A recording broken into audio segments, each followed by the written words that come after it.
poor cleaner was humiliated by office workers every day, until the company discovered who she really was.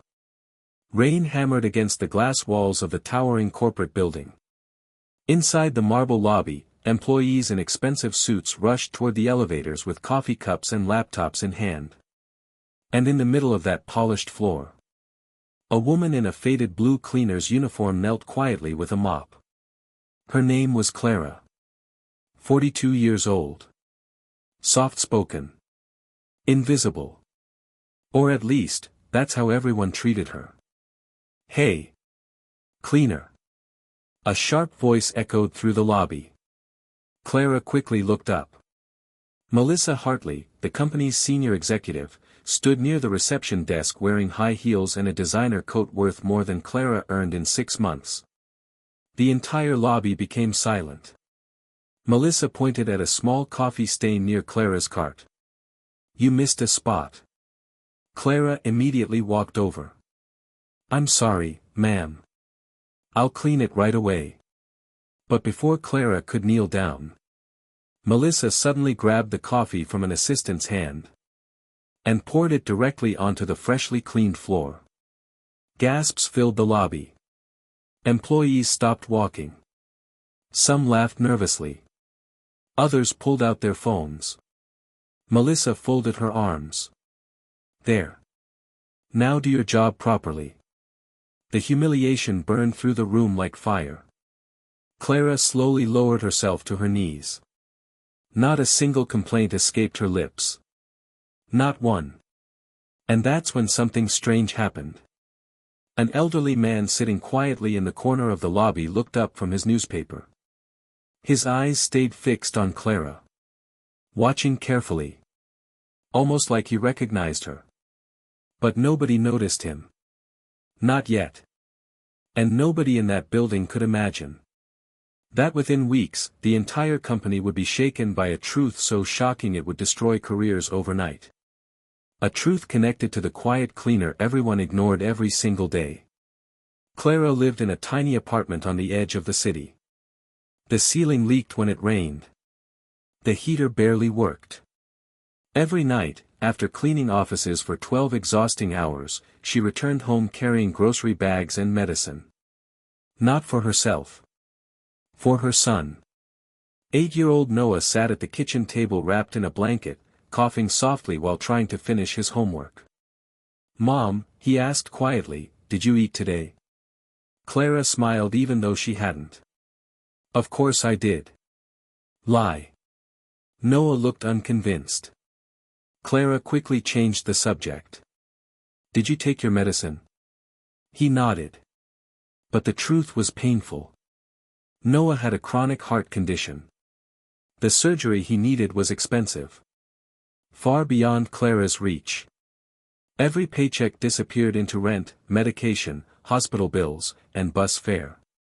Yet somehow, she still smiled. Still helped neighbors carry groceries. Still brought soup to the old woman downstairs. Still thanked bus drivers. Still prayed every night. Not for wealth. Not for revenge. Only for enough strength to keep going. The next morning, Clara arrived at the office before sunrise. As always. She cleaned desks nobody thanked her for. Empty trash cans nobody noticed. Polished glass walls that reflected people too important to see her. Then she heard laughter from the break room. "Did you see Melissa yesterday? Oh my God, she destroyed that cleaner. She probably deserved it." Clara quietly kept mopping. One young intern named Daniel watched her from across the hallway. Unlike the others, he looked uncomfortable. Ashamed.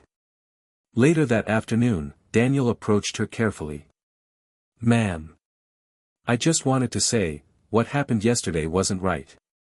Clara smiled gently. "Thank you." "That's it?" he asked. "You're not angry?" Clara paused. Then she said something Daniel would never forget. "Anger is heavy. I already carry enough." Daniel stood speechless. Days passed. Humiliation became routine. Melissa constantly mocked Clara in front of employees. "Cleaner, you missed dust. Cleaner, move faster. Cleaner, don't touch that." One afternoon, Melissa purposely bumped into Clara's cart. Cleaning supplies crashed across the hallway. Employees laughed. Clara quietly picked everything up herself. But hidden behind those office walls, something darker was happening. Very dark. Money had been disappearing from the company for months. Large amounts. Millions. An internal investigation had quietly begun. And Melissa Hartley was terrified. Because she knew exactly where the money had gone. One evening, Clara stayed late cleaning the executive floor. The building was nearly empty. As she vacuumed near the conference room, she heard voices. Melissa. And the company's financial director. Clara froze.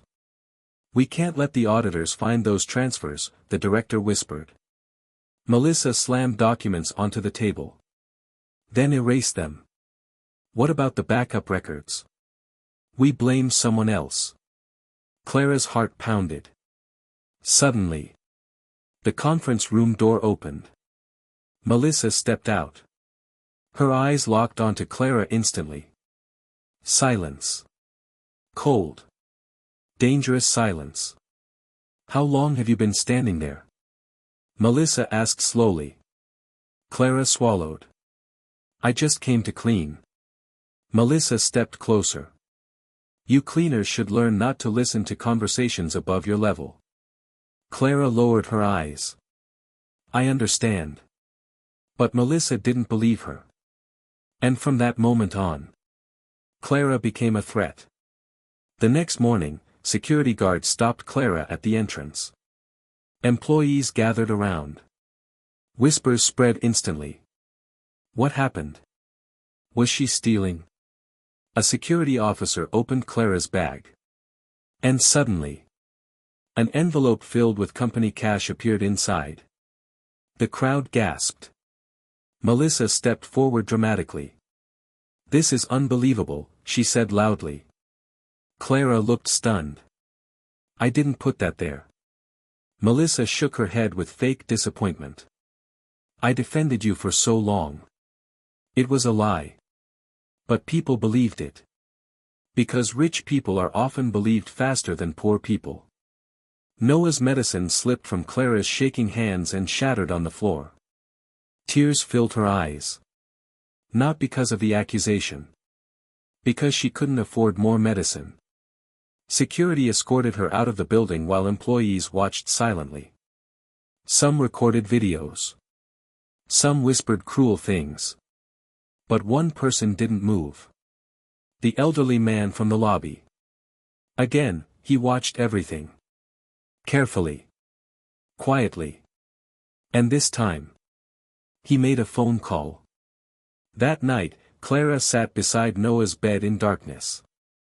The apartment had no electricity. The bill hadn't been paid. Noah looked at her weakly. "Mom, are we going to be okay?" Clara forced a smile. "Yes." "How?" She gently touched his hair. "Because bad moments are not bad lives." Noah smiled faintly before falling asleep. Then finally, Clara cried. Silently. Completely alone. Or so she thought. A knock suddenly echoed at the door. Clara opened it carefully. Standing outside was the elderly man from the office lobby. Wearing a simple gray coat. Holding groceries. And medicine. "I thought you might need this," he said softly. Clara stared in confusion. "You know me?" The old man smiled. "More than you realize." His name was Arthur Bennett. Most people in the city knew the name. Billionaire investor. Founder of Bennett Global Holdings. One of the wealthiest men in the country. But Clara looked shocked for a completely different reason. Because 20 years earlier, Arthur Bennett had once been a poor factory worker himself. And Clara had saved his life. Back then, Arthur collapsed outside a train station during a snowstorm. Crowds ignored him. But a young nurse named Clara stayed beside him all night until help arrived. She never asked for money. Never asked for anything. Arthur spent years trying to find her again. And by pure accident, he recognized her in that office lobby. On her knees. Being humiliated. Arthur's eyes filled with emotion. "You were kind to me when nobody else was," he said quietly. "And now it's my turn." Clara covered her mouth in disbelief. The next week, the company prepared for its annual shareholders' gala. Executives dressed in expensive suits. Champagne flowed. Cameras flashed. Melissa proudly walked through the ballroom believing she had destroyed Clara forever. Then suddenly, the ballroom doors opened. Silence spread instantly. Arthur Bennett entered the room. Every executive froze. The CEO rushed forward nervously. "Mr. Bennett. We didn't know you were attending." Arthur's face remained cold. "I came because I have questions." Melissa's smile faded slightly. Arthur slowly walked toward the stage. Then he said words that changed everything. "Before tonight continues, I'd like everyone to meet someone." The doors opened again. And Clara walked inside. Wearing a simple elegant dress Arthur had purchased for her. The room erupted in whispers. "That's the cleaner." "What is happening?" Melissa turned pale. Arthur continued calmly. "This woman was publicly humiliated in your company. Nobody spoke. She was falsely accused." The CEO looked horrified. Arthur raised a folder. "And this contains evidence proving who actually stole company funds." Melissa's breathing became shaky. The financial director suddenly tried to leave. Security stopped him instantly. Arthur revealed everything. The fake transfers. The hidden accounts. The planted cash. The conspiracy. Every horrifying detail. Employees stared at Melissa in absolute shock. The same woman who mocked Clara daily was the real criminal all along. Melissa's voice trembled. "You can't prove." Arthur interrupted her. "We already did." Police officers entered the ballroom. The room exploded into chaos. Melissa looked desperately toward Clara. But Clara didn't smile. Didn't celebrate. Didn't humiliate her back. She simply stood there peacefully. With dignity. And somehow, that hurt Melissa more than revenge ever could. A week later, the company publicly apologized to Clara. The story spread across the country. News stations called her the woman who chose kindness over hatred. Arthur offered Clara a high-paying leadership role in one of his charitable foundations. At first, she refused. "I'm not important," she said. Arthur smiled warmly. "That's exactly why you are." Eventually, she accepted. Not for herself. For Noah. For his surgery. For a future. And months later, that future finally arrived. Inside a hospital room, Clara held Noah's hand tightly before surgery. Doctors prepared equipment. Machines beeped softly. Noah looked nervous. "Mom." "Yes." "If I get scared, will you still be there when I wake up?" Clara kissed his forehead. "Always." Hours later, the surgeon finally walked into the waiting room smiling. The operation was successful. Clara broke down crying. Arthur hugged her gently while tears filled his own eyes. And for the first time in years, those tears weren't from pain. They were from relief. 1 year later, Clara stood on a stage speaking to hundreds of workers at a charity event.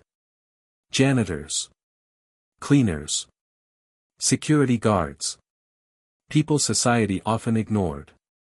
Clara looked across the audience and smiled.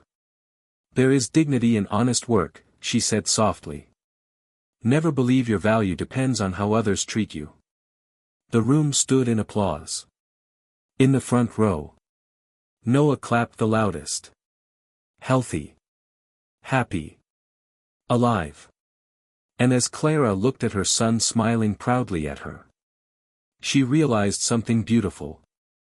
The world had tried to make her feel invisible. But kindness, quiet kindness, had seen her all along.